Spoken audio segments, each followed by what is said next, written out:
Today's video will be on how to construct a clay cube.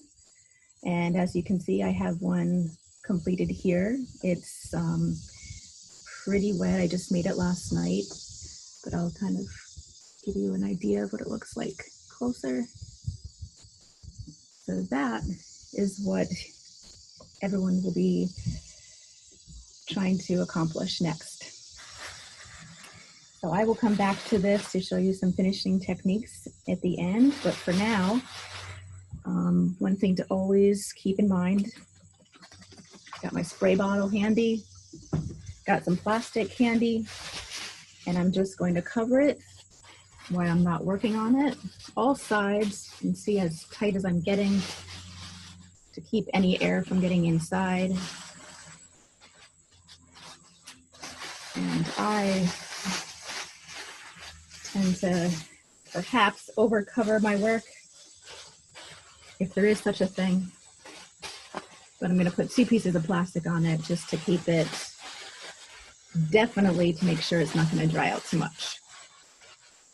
And you may notice this banding wheel, this turntable I have, it spins. They're really great things. That's a great piece of equipment to invest in. They're not terribly expensive, but it's really a great thing to work on, especially when it comes to coiling. You know, a lot of pieces, once we get into the large coiled vessel, it's nice to have one. Not saying you have to have one. We have many of these in the Dutchess Community College studio, but I just wanted to point that out in case you're wondering what that awesome turntable is. So I'm going to move this over here.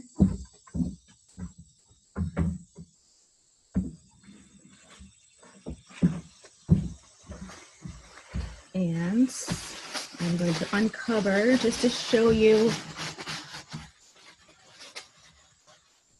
slabs. So to build your ceramic cube, you need to make 6 leather hard squares. And you can see leather hard. I'm trying to bend that, and you can see there's not much give it all to that. If I were to hold this flat in my hand, it's not going to bend, it's not going to warp, it's not going to move much at all.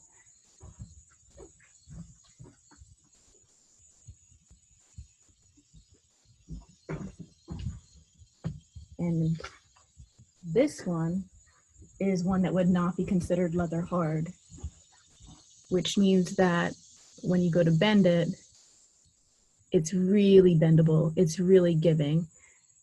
If I were to hold it, it would just slowly kind of warp. And that's not considered leather hard. So keep that in mind. If you were to construct your cube with clay that's at this drying stage, it will be really hard to make it a true cube. You know, the clay will just bend. It could easily crack on you. It's not good. Just keep that in mind. That's very, very important. You want a true leather hard. And it does kind of feel like leather. I think that's obviously where it's got its name, but it just is really not movable. But it's still very moist. So it's definitely not near bone dry stage. Again, this is just really important to get you to understand before you continue with your cube, or you'll have much more difficulty. So I just pulled these out to show you that you're going to want to have 6 of these. Obviously, because there's 6 sides to a cube. I highly recommend telling students to make 7 or even 8, just because it's always nice if you go to join your cube and something goes wrong, wants to dry, something breaks, something cracks. It's really great to have an extra or 2. That's because, you know, you might be working and especially when it comes to the last square, the last piece that goes on top, it can kind of warp too if it's not the right drying. I've seen a lot of students put that on too soon, and then they have to take it off, and they wish they just had 1 more extra square so they could finish it off, but instead they have to roll out another slab, wait till it dries, and then come back to it. So again, I highly advise to make more than 6. but that's completely up to you. I'm trying to give you tips along the way, so make your life a little bit easier, especially working remotely. So as you can see, I'm going to cover these, and I'm going to show you now how to make the slab.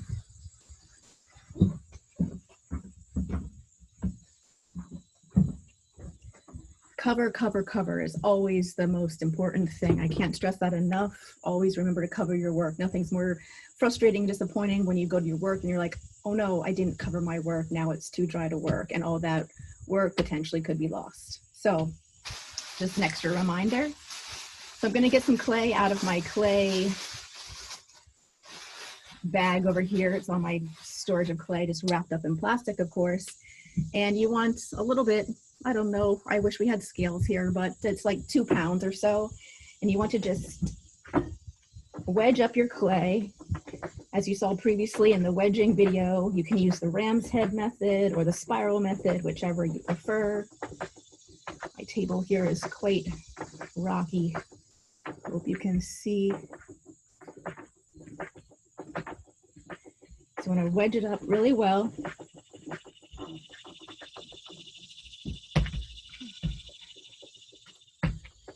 And then you're just going to take it and slap it down. And for those of you that have made pies or pizza before, you will find that you're probably pretty good at this. So I'm going different directions. I'm stretching the clay. I'm kind of slapping it down so it hits the table and it just stretches. You want to be careful. I don't know what surface you'll all be working on. This, I'm fortunate, I have a piece of canvas on here so it doesn't stick very well. I would try to find like a laminate surface to work on. Definitely the piece of wearboard that you got at the beginning of the semester. You could work on the wearboard, which is the sheetrock piece here. You could certainly do these slabs on the sheetrock.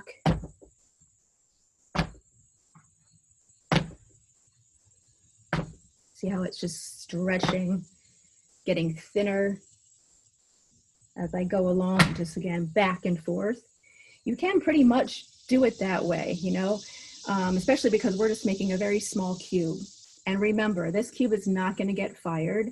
This is just an exercise for you to work with hard slabs, to understand how to slip and score, piece something together, try to make it as true as possible, and to try surface techniques on. So we're going to, down the road, we're going to keep these at leather hard stage for quite some time till you'll see another video on how to do a variety of surface techniques. So we've got 6 sides to do that on, and that's the great canvas to experiment with.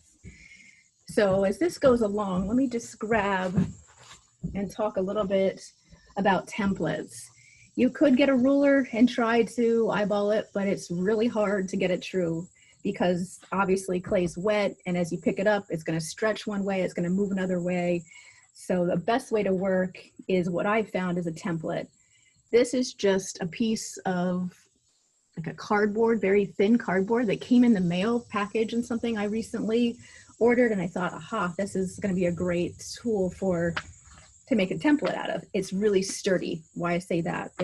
I've always previously made them out of a manila folder, right? You all know what a manila folder is. You can just kind of trace, if you have a piece of graph paper, I just measure out 5.5 inches by 5.5 inches to make a 5-inch cube. That brings me to something else I need to bring up is shrinkage. Clay shrinks 10 to 15% depending on the clay body that you're using. So that's another thing as the semester goes, you'll hear that many times, but it's always something to factor into building. So when you're making anything, you want to consider that the shrinkage. So hopefully I was clear, and I just, on graph paper, I made a 5.5 inch by 5.5 inch square. And then you can trace that out on the manila folder to give yourself a template. Or like I said, I'm going to use this more sturdier piece of cardboard that I have. I won't use regular thick cardboard. It's kind of Well, you can use whatever, whatever works for you. I shouldn't say you can't use it. I just don't know how good it would be. So this is my template. I'm going to set this aside. You also want to grab your rolling pin and your spray bottle. It's nice as you go along to just kind of a little bit of water because you don't want your clay to dry out too much. That was actually a little bit too much.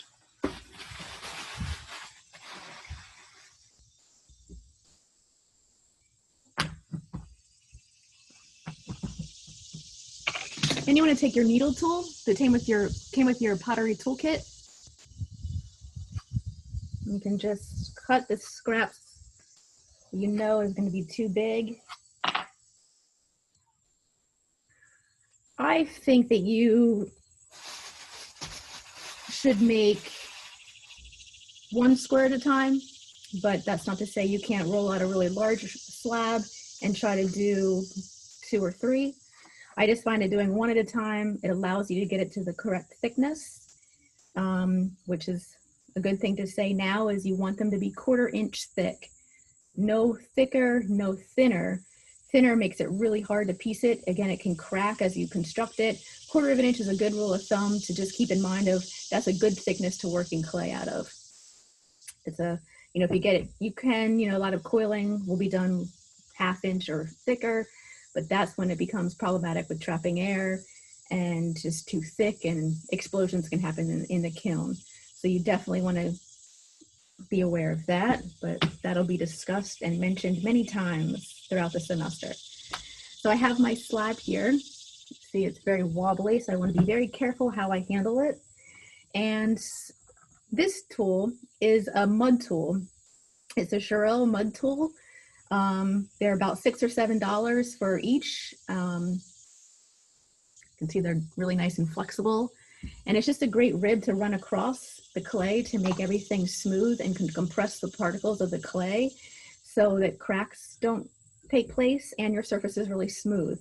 Oftentimes, if you're working on a surface too light canvas or anything that can kind of build up a texture in the clay, that you want to wipe away with, too. Some people like the texture. I'm not saying you can't always, you always have to wipe it away. But in this case, we're trying to make the cube as perfect as possible and as, the surface is smooth as possible. So when it comes time to decorating, that's when we can go in and carve and learn all fun techniques down the road. So trust me for now, just try to keep it nice and smooth. I just wanted to mention these tools because if any of you want to or think you might, continue with clay in the future, these you can find online or at Bailey's Pottery Supply, and they're really fabulous. They come in different colors of different hardnesses. There's some are really soft, some are really hard, and they come in real small.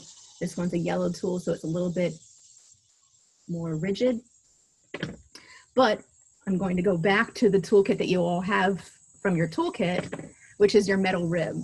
And that tool you can use to do, like I said, spray it down a little mist of water, not a lot, and just go back and forth. And we kind of like crosshatch back and forth to just compress those particles of clay and to make it, again, nice and smooth. So then there's a tool that is not required for this class called a fettling knife.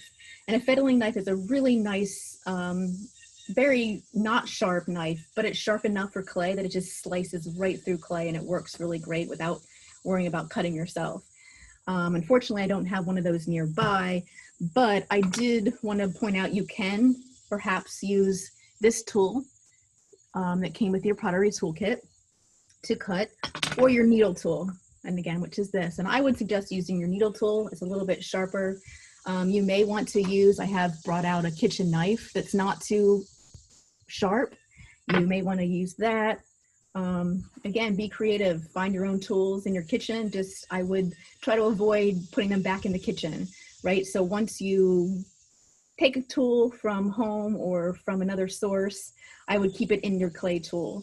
Just a good rule of thumb not to be mixing kitchen tools with clay tools, just for sanitary reasons and safety purposes. So you have your template. And before I get to the template, I should say you want to just cut aside to see, okay, how thick am I? How even? And it looks a little thinner down here, a little thicker up here. So that's where you can take your rolling pin and just kind of slightly, a little bit of pressure, hit where you know it was thinner. And this is just something that takes practice, right? You just want to try to make it as even as a slab as you can.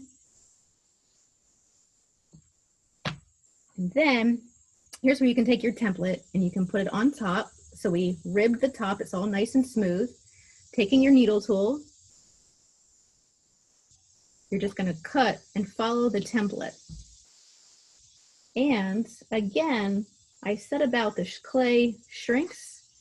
So the template is 5.5 inches by 5.5 inches. And the reason for that is that it will allow for the shrinkage. It's about 1/2 inch. So that after the firing, the first firing, which is the bisque firing, and then the glaze firing, it'll be 5 inches. But we are not going to fire these cubes. I'm just throwing out as much information as if we were in the studio and we were going to fire these. So I have this and all my clay scraps that are nice and soft. Do you see what I'm doing? I'm putting them in plastic, covering them so they don't dry out, and that just keeps me from having to reclaim the clay and have extra work. So here's my template. I'll put that aside. And then on the wear boards that you all have, sheetrock, you can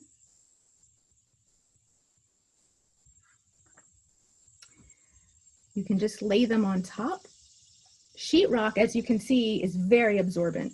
It's kind of why it's so great for clay. However, if you don't put newspaper down, you see how much water, just by working, it really absorbed a lot of water. So it's tricky working on here because that'll slowly peel away. That's where if you can find a laminate surface and save this just for placing work on, would be the best. But if not to worry, just get newspaper. Or I think some newspaper came along with your supplies at the beginning of the semester as well, but I'm sure you can find some newspaper around. And that's where, let me just show you.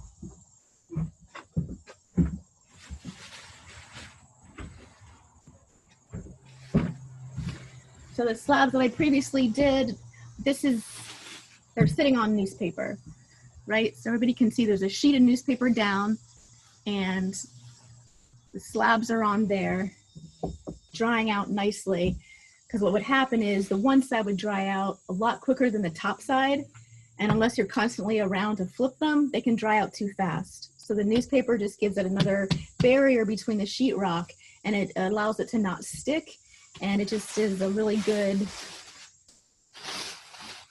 practice to get into as well while working on sheetrock. Let me go put this over.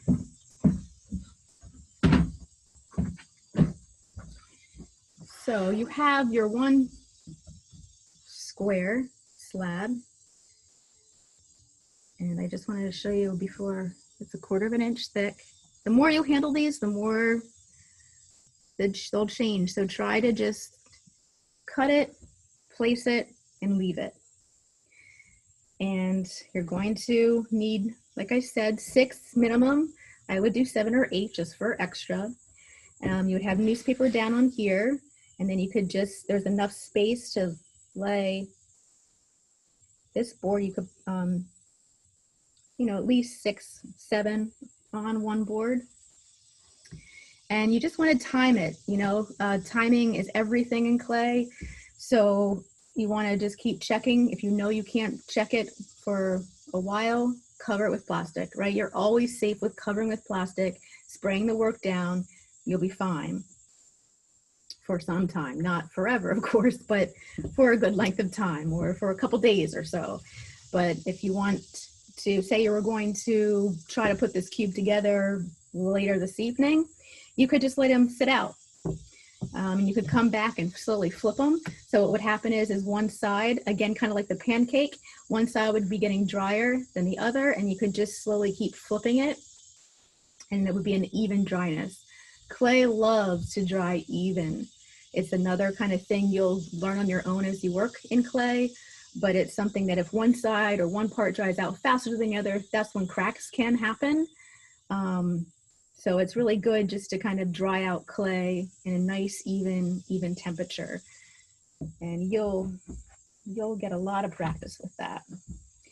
So if I was, let's see, just put this aside here.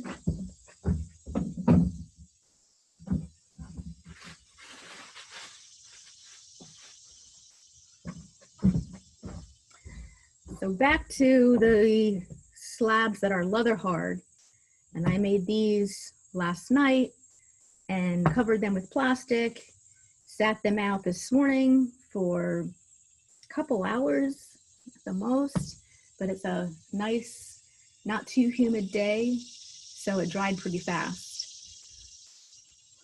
Put my template aside, put my rolling pin aside.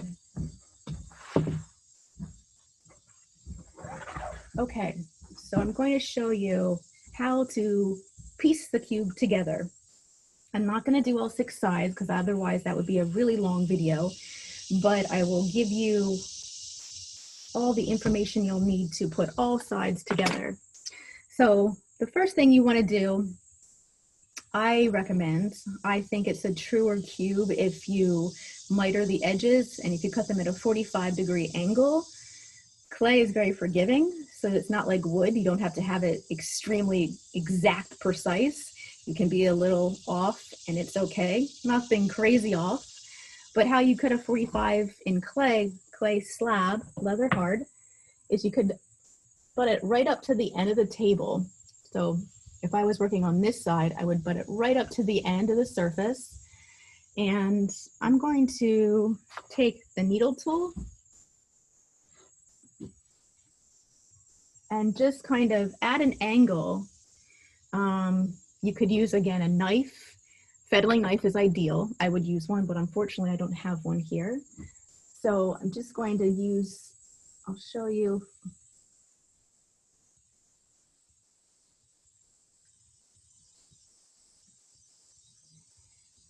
And so that's some scrap, we'll just lay there. So I cut a 45. So I was at the edge of the table and I took my needle tool and at an angle approximately like a 45, I just slid it across the table, bracing my arm really tight so that I wasn't going to jerk and, make it too uneven. It's not perfect, but it'll be just fine for clay. And you're going to want to do all sides, all 4 sides. One thing I want to point out is see how that edge is there's a little nick in there, and it's the corner edge where they can often get cracked off. So like what I mean by that is if you're slicing your clay, it's really good to put your thumb right up to the edge. So if you're cutting, it just means put your thumb here to support it, because otherwise at the very end of your cutting at a 45-degree angle, it can sometimes just want to snap and the clay will break there, and that can be really frustrating.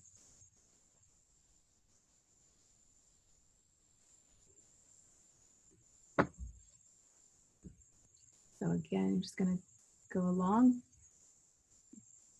Got 2 sides done. I'm going to do the other 2 sides.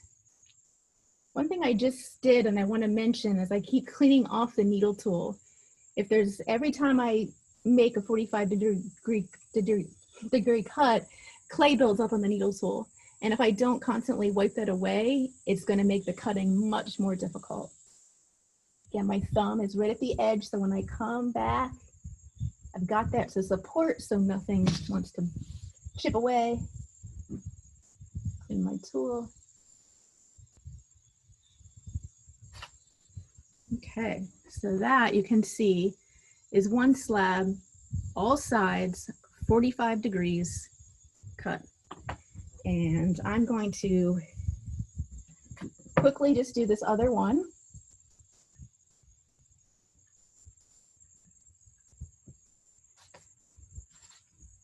And then you can see how to piece it together.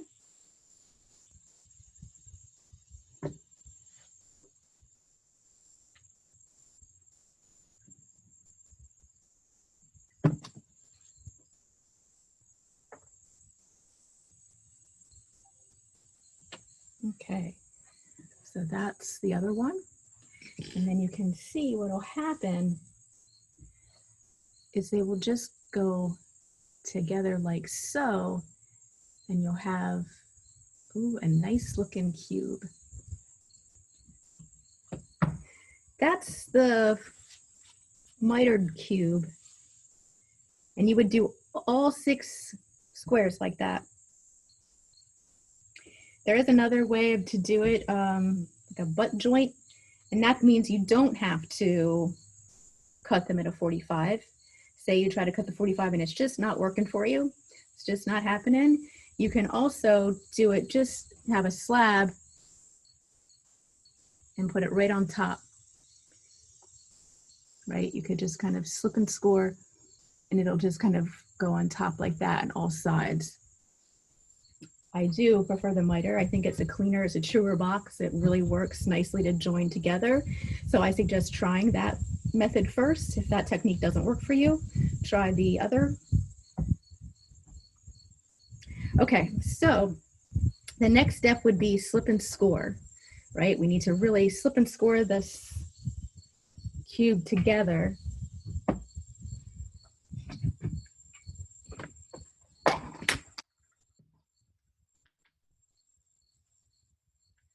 My slip containers here. And I use my yogurt container lid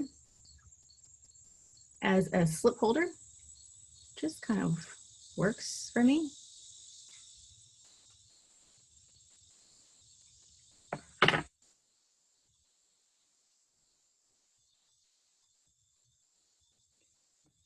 Then you can take your fork, you can take your needle tool, you can take, if you purchase, if you got, or if you're interested in getting this serrated rib, it's got little teeth on it, makes a really great scoring tool. But for our purposes, for demo purposes, if you don't have one of those, I'll show you just how to do it with a needle tool.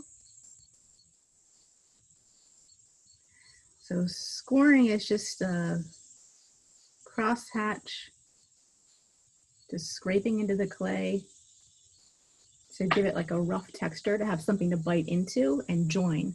If you don't do this, it just often pulls apart, as previously mentioned many times. So you can see that. You do that to all sides. I recommend doing that now, because if you wait till you add another piece and then one's on there, it'll be harder to get at all sides. So it is easier to just go ahead and do that now.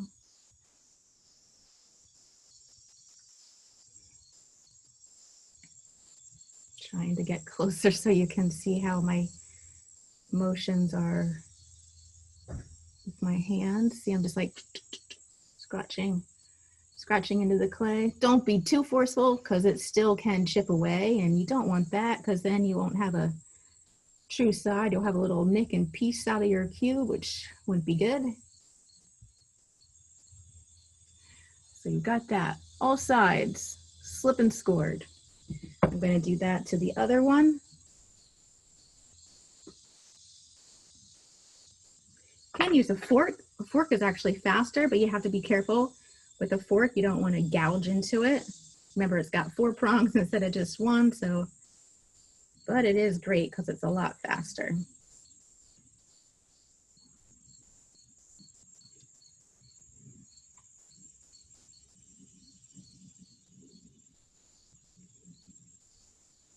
Okay, so got 2 pieces here. I'm going to cut quickly one more so I can show you. I'll join 3 pieces, 3 sides together, and that should give you plenty of information where you can then feel confident to go construct your own cube.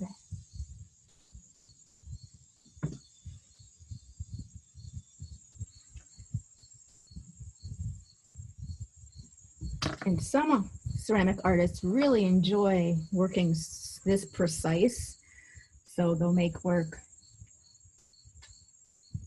They'll take their time like this. I always find it interesting to watch students in the classroom to see who likes to work really precise and who is more free form. There's no right or wrong. It's just interesting to see who gravitates towards which working methods, and getting to know students is always a joy like that. Okay, so you've got 3 pieces. We'll set that aside. Trying to move pretty quickly. Then you've got your slip here. Got a brush, using a pretty thick brush. And here's where the slip process comes into play. You're just going to want to apply the slip to 2 sides pretty thickly. See how I'm gooping it up on there? Gooping it. Let's see.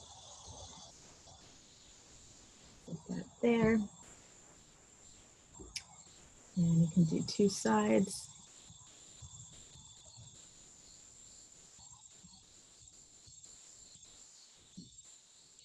Nice and thick, you can see. So it's scored, it's slipped, it's nice and thickly applied. Then you're just going to, you see that? It's great to work on something. So here I would recommend putting your wear board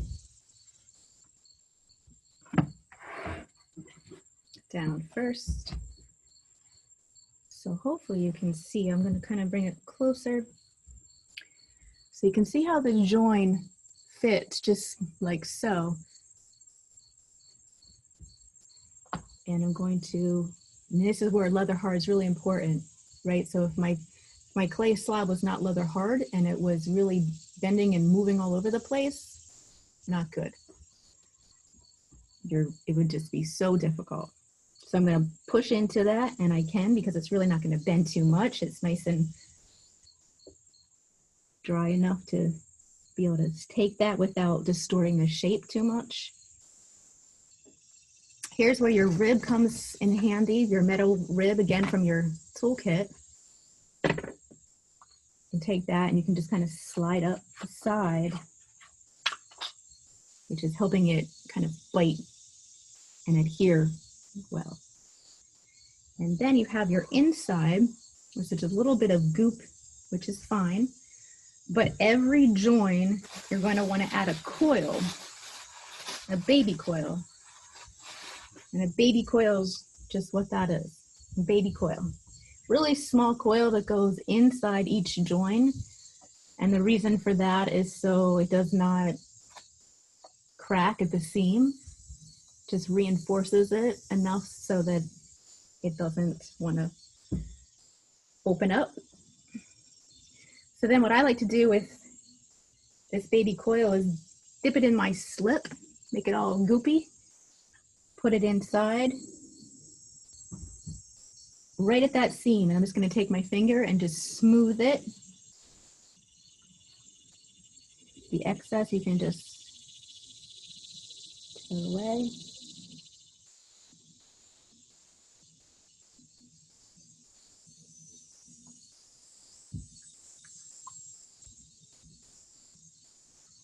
Bring it closer so you can see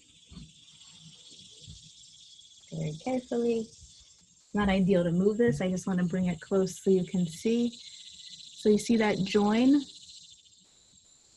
2 sides, nice reinforced coil in there, nicely smoothed out.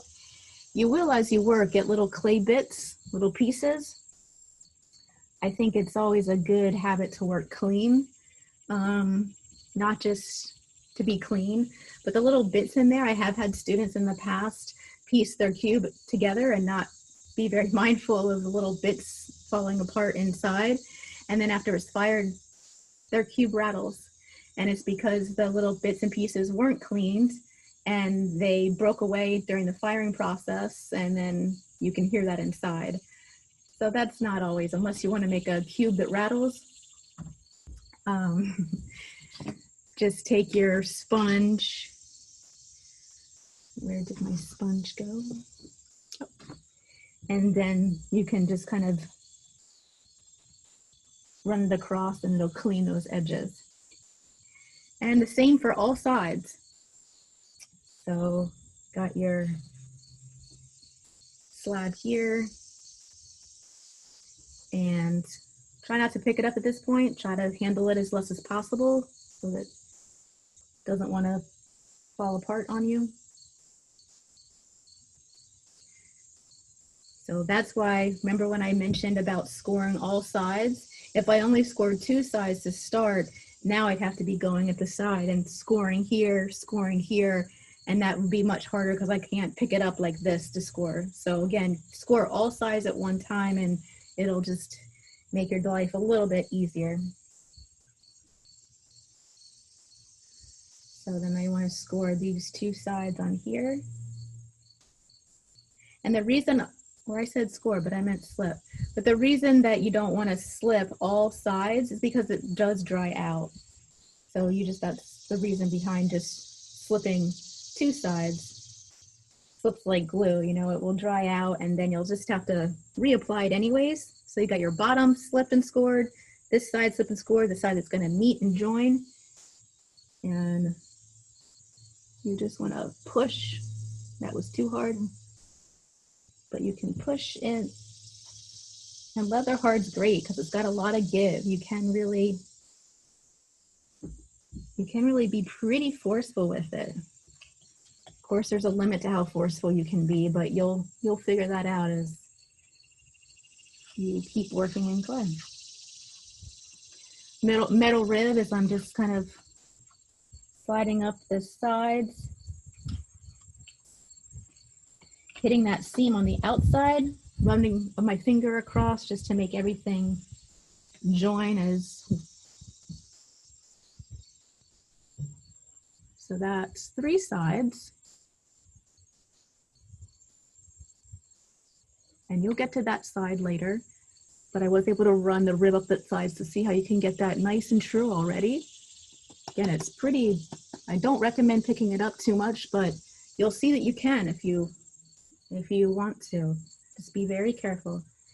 And again, every seam here has to have a reinforcement coil. It's very important. Do not forget that step. You can even see, I don't know, perhaps you can see how that side is, you know,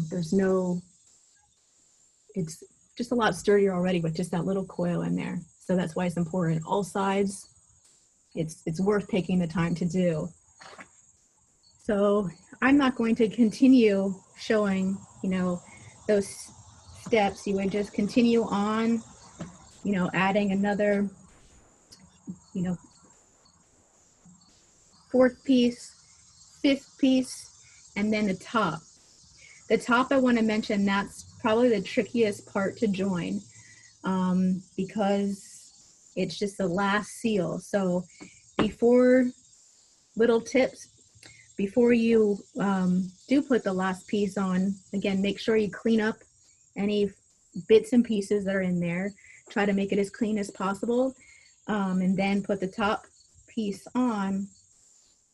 And just be really careful not to press down on the top too hard, because often what I see happen to students, it just kind of, it warps, and it just kind of, the last piece is it's difficult. So truly too, make sure that it's really true leather hard. You don't want it to be, if anything, the last leather piece has to be probably the driest, because that way it won't give and it won't sink in when you have to press down a little bit to join it. So that's about as many tips as I can give right now to construct. So I'll set that aside. And I'm going to bring back the final piece.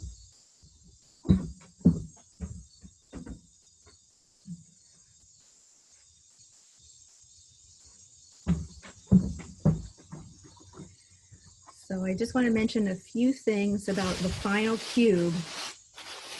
When you do piece it together, you're all finished, You want to keep it, again, really covered well for quite some time. You want to have it leather hard so that you need it to be leather hard to do your surface techniques, which I'll explain in a different video.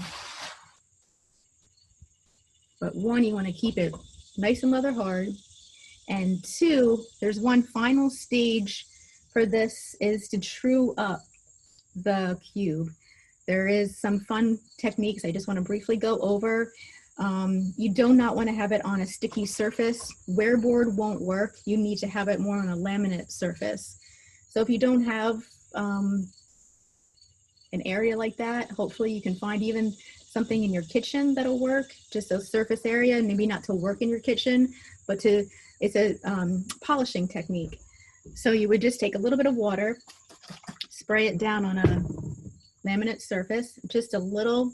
It's not saturated, it's not a pool of water, but it's just a little bit of water to take your cube so that it doesn't stick, and you can slide it. And it just, what that's doing is there's a little bit of higher spots.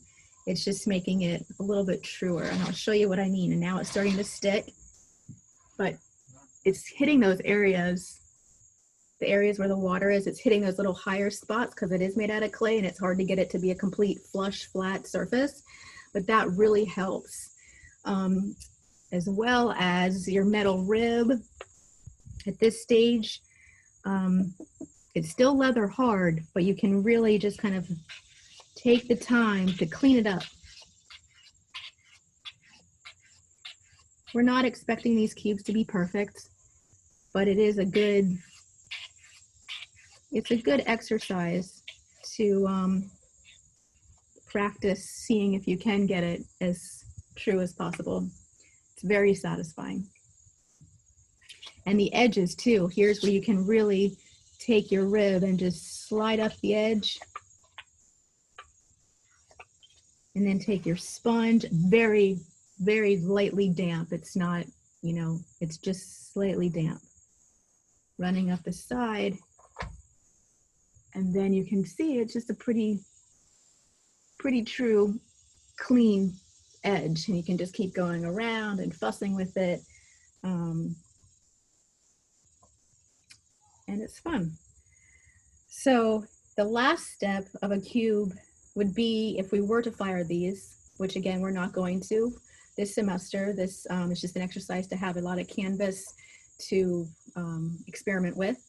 But if we were to fire these, we would put a hole in it because there's trapped air inside. And potentially if it's not dry enough or fired slow enough, or the trapped air could potentially make it explode in the kiln. So you would take your needle tool, which is, and you would just poke a hole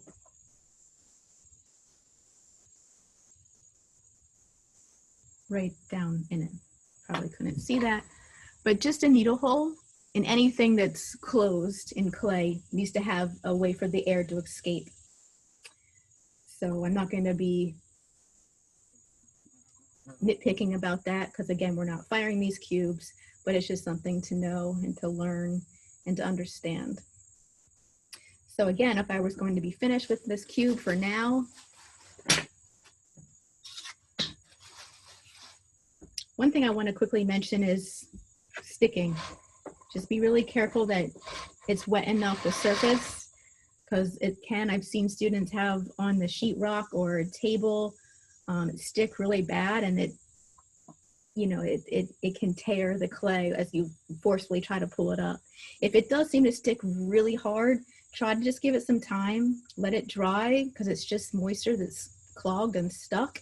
So if you let some air get to it, then sometimes it can pull up, but just be careful with that. Try to constantly keep picking it up and making sure the surface you're working on isn't too dry or wet. So again, to cover this, all sides, wraps, and start to throw on too, all sides, nicely covered. and you're finished. Good luck.